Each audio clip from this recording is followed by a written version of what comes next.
Chapter 24. Stumpy's Fate. "I am afraid," began Carson Drew, but did not finish the sentence. Instead, he leaned over Stumpy Dowd and placed his fingers on the man's pulse. Is he dead?"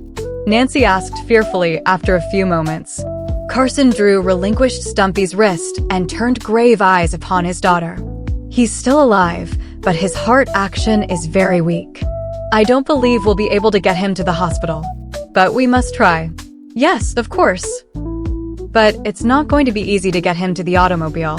There's a blanket in my roadster. Perhaps we could carry him on that." "I believe we could." "Then I'll get it." Nancy scrambled up the cliff to the road and returned in a few minutes with the blanket. The unconscious Stumpy was lifted gently and placed upon it. Mr. Drew and the two girls gathered up the corners and began the difficult climb. As they carried him to the automobile, Stumpy gave no sign of recovering consciousness. "I'm afraid we can't do him much good," Mr. Drew commented as they stretched him out on the rear seat of the sedan. "I believe he's recovering consciousness," Nancy observed quietly. As she spoke, the man stirred slightly and groaned. "That's an encouraging sign," Carson Drew declared. "We'll rush him to the hospital at Hamilton. I'll go back after the suitcases and catch up with you later," Nancy suggested. "All right. That will be wisest, I guess. We must rush Stumpy to the hospital without a minute's delay." He turned to Laura. "Perhaps you had better ride with me and keep an eye on Stumpy. I don't think he will recover enough to make trouble, but someone had best watch him. You don't mind?" "Of course not." Laura climbed into the sedan with the lawyer, and Nancy watched them drive away. Then she hurriedly descended the cliff and picked up the two suitcases. She was tempted to open them to make sure that Laura's fortune was inside, but upon second thought decided that it would take too much time. She must speed after her father and Laura. Dragging the heavy suitcases up the slope, she deposited them in the roadster and started down the road after the sedan. Although she drove rapidly, she did not overtake her father. Reaching Hamilton, she stopped at a gasoline station and asked the way to the police hospital. Arriving there, she saw her father's sedan parked outside. Leaving the two precious suitcases inside the roadster, she locked both doors and ran inside. Laura was standing near the door and Carson Drew was talking with the authorities. Presently, he came over to Nancy and Laura, bringing a distinguished-looking man with him.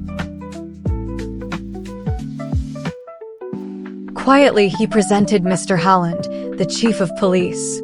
The man bowed to both girls, but his eyes lingered upon Nancy after the introduction had been completed. "I have just learned of the part you played in the daring capture of Stumpy Dowd," he said to her. "Allow me to congratulate you." The chief of police extended his hand, and Nancy Drew accepted it with a pleased smile. "It was really nothing," she protested modestly. "I would never have been suspicious of the man if I hadn't been trying to help my friend. Even after I discovered his identity, I might have fallen down on the job if Father hadn't come along at the critical moment."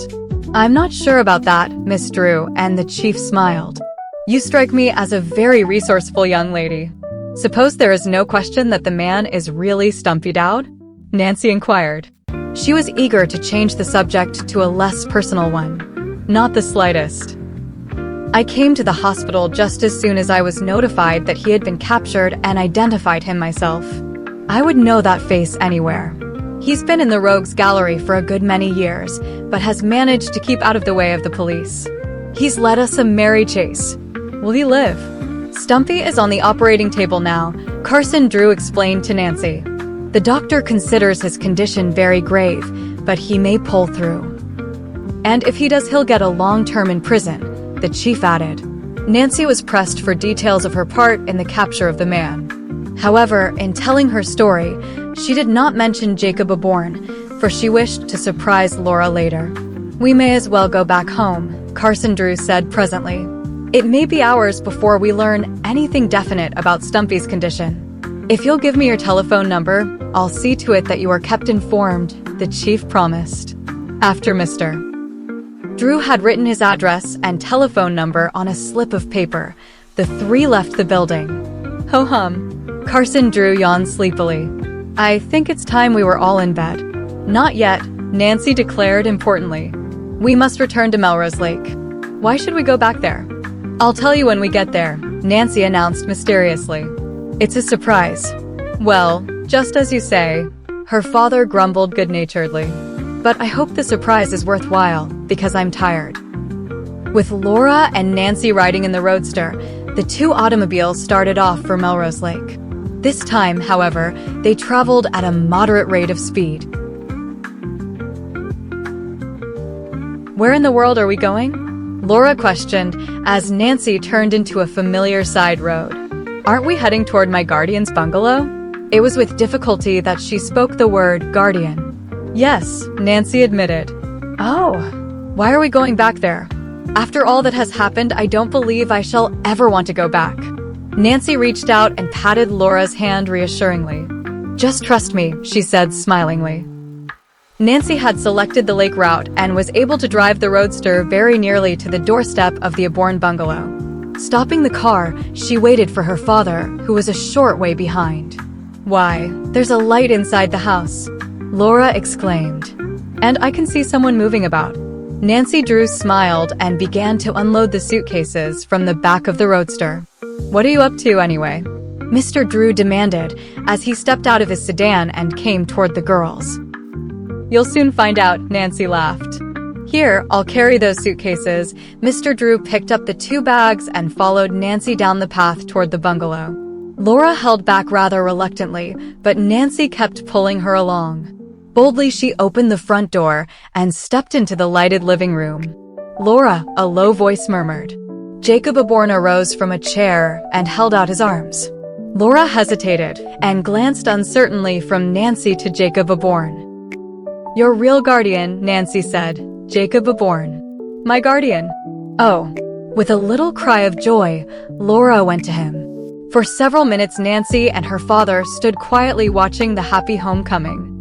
Then at last, they were swept into the conversation again. Did the doctor come? Nancy inquired, for she observed that Mr. Aborn appeared much stronger than when she had left him a few hours before. Yes, thanks to your kindness, Miss Drew. He said he thought I would be all right in a few days. I feel much better already. I'm glad of that. I worried a great deal about you after you left. What happened? Did you catch that scoundrel? Nancy was forced to repeat the story a second time, and for the benefit of her father and Laura, added the details of her imprisonment in the deserted bungalow. You took a great deal of risk, Mr. Drew chided his daughter. But I must admit it was a clever piece of detective work. Thanks, Dad. All's well that ends well, Mr. Aborn quoted rather tritely. But in this case it didn't end well. What do you mean? Nancy asked quickly. Laura has lost her fortune, and I am penniless, too. Oh no, Mr. Bourne. We recovered the money. I thought it burned up in the wreck. I should say not, Laura broke in. Nancy dragged those suitcases out of the fire at the risk of her life. And to think we haven't even looked to see if the money is there, Nancy exclaimed. I guess we've been too busy the last hour.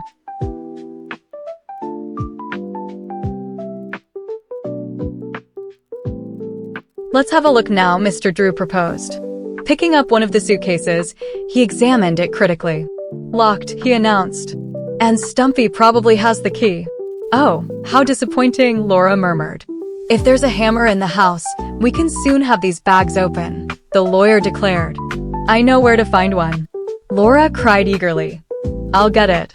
In a few minutes, she returned from the kitchen and gave the hammer to Mr. Drew. After a few sharp blows, the lock burst open. Anxiously, the four looked inside. Carson Drew pulled out a great deal of clothing, but a careful examination revealed nothing of value. Oh, the money isn't there, Nancy exclaimed in bitter disappointment. What could have become of it? There's another bag, her father reminded her. The lock was stubborn, but several hard blows broke it.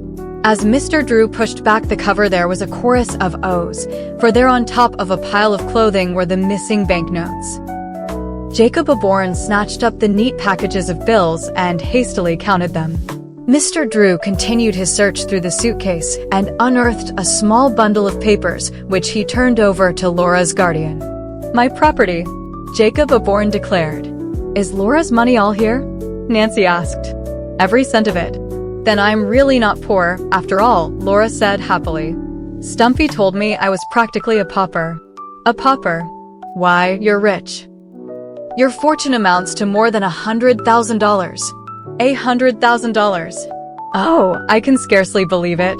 You deserve every cent of it, Nancy said kindly. The nicest part of all is that I have a guardian to love me, Laura returned wistfully. And a guardian who will always try to make you happy, Mr. Aborn added feelingly. You have suffered a great deal the last few weeks. I will do my best to make it up to you. And I'll look after you too. You'll need a good nurse for a few days. Then we'll leave you in good hands, Mr. Drew said as he picked up his hat. I gather that you don't care to return to River Heights with us now. Oh no, Laura said quickly, and then bit her lip and flushed. I didn't mean that the way it sounded. You don't know how I appreciate everything you've done for me, but it's just that I want to stay with my own guardian. We understand, Nancy said kindly as she took Laura's hand in her own. I'll send your things tomorrow.